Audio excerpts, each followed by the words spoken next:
So when most people think of light, they usually think of the visible light that we see in everyday light.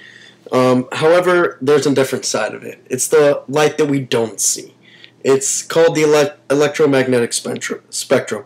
It's it's made up of different electromagnetic waves in order from or just different electromagnetic waves, and there are the radio waves, infrared waves, visible light waves, ultraviolet rays, X-rays, and gamma rays.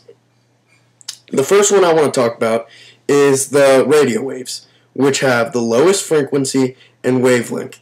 They are they basically are the ones that we use for television, radio, and stuff to communicate with. That's the ones that we use for radio waves. Now, microwaves are the higher frequency waves, lying roughly between radio and infrared waves.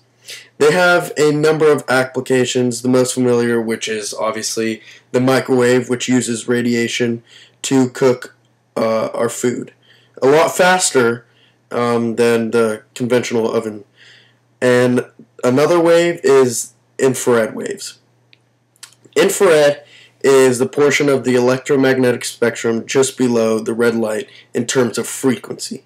Infrared radiation, along with visible light and ultraviolet rays, are produced by the transitions of outer electrons. Infrared radiation has many applications in the field of astronomy. Infrared is basically used like thermal and stuff like that when you want to see things in the dark. Also, another example of infrared would be black light when you're in a bowling alley or something like that, and you have a white uniform or a white shirt. It glows up. That's infrared. Now, the visible light. It's the one that we see in everyday life.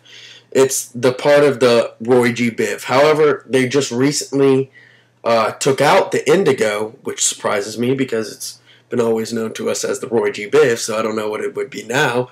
But it's made up of red, orange, yellow, blue, green, and I still would consider indigo, and violet. And that's the one that we see in our everyday life. Now, ultraviolet is produced by the sun, and it's the one that's harmful to us. It's the one that we get sunburn from, the one that we don't see. However, our outer layer of the ozone layer absorbs most of the UV through carbons in the atmosphere. And X-rays are the ones that you can see through, which uses X-rays, and they have longer wavelengths and are closer to the ultraviolet band of the spectrum. X-rays are the ones that most doctors use in their office to see, broken bones and stuff like that. They go beyond the skin and stuff to see the hard material, which is your bone.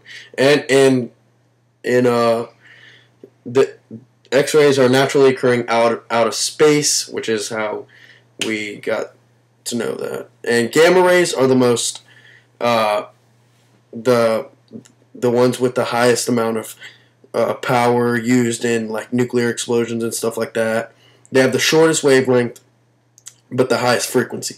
Now, gamma rays are, in today's world, they're used to, they're very deadly and stuff, but however, they can be very helpful to cancer patients who are going through radiation treatment, which sometimes they use gamma rays.